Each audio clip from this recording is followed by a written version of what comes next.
unang hakbang para madepensahan ng titulo. RQ Kaito secures a sweep. And Ferds, pwede na naman siyang tumalon, papasok doon.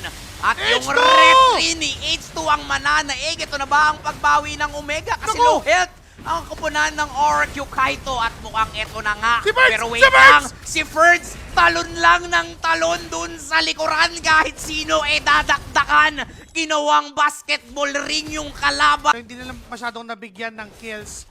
And yun pa naman yung kailangan ng Bruno at the early.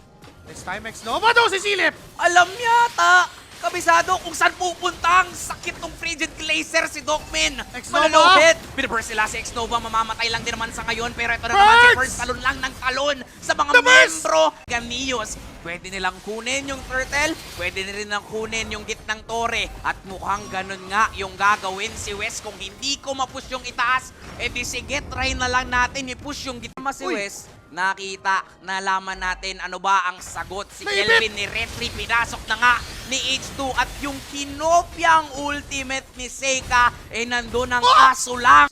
Dinadaan nila sa bilang, dinadaan nila sa rotation, pero Patak na dinadaan naman! ng RRQ sa ibang parte ng laban. Nandun ha ng RRQ at ngayon yung Lord. Burst! Ang tanong, ilalaban ba? Kasi nandito na rin naman sila Dan. Nandun Glorious yung Patrick! pag-zone out, lilipad si Docman. CY! Pero kay CY pa rin, mapupunta ang Lord. Pwede magkaroon na ng burst down. Frigid Glacier na kinopya ni Seika makakatulong. Pwede magkaroon na ng burst down. Frigid Glacier na kinopya ni Seika makakatulong para mapabagsak si X-Nova. Nare-3 si At dun Ferds. sa gilid, si Ferds mukhang tatalon, mukhang lalaban pa rin naman ang kaharian. Hugi Shadow Kill ko, connecta. Pero si Piso! H2 mabubuhay at makakatulong. Sige, kaya ka namin. Pero teka lang, may concede. Ang plano yata nila ay kumuha ng kill! Flickers sabay hatak. Rumaragas ang RRQ at pwede lang isunod yung itaas at dun sa loob ng base. Ugi Shadow Kill.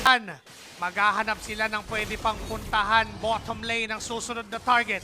Wala nang Holy Blessing yung mid.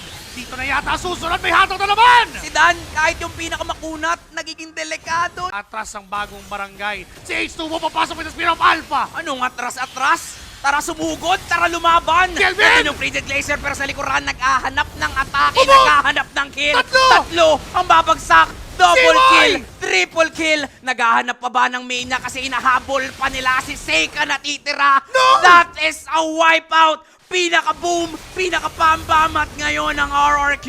Kakatok na sa undefeated na bagong barangay! Ito na ba ang pagpigil sa streak? Ito na ba ang una nilang hakbang? At mukhang ganun na nga!